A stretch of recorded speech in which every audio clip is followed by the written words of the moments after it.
అంటున్నారు.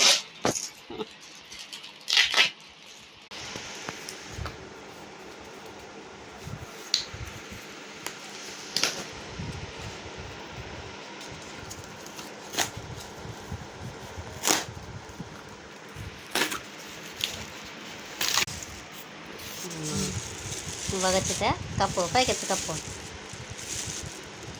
అట్లా కాదు, ఇట్లా తీసేసేది.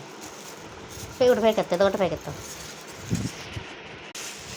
పైకి దీన్ని తీసుకొచ్చి ఎదురు తీసుకొద్దండి. మా చిన్న చిన్న వాళ్ళు బుక్ చేయించుకున్నారు. వాళ్ళ ఫ్యామిలీ ఫోటో. మా చిన్నప్పుడు ఈడ చిన్నప్పుడు చిన్ననే. ఇది మా దీక్షిత్ గాడు. ఇది వాళ్ళ ఫ్యామిలీ ఫోటో. బాగా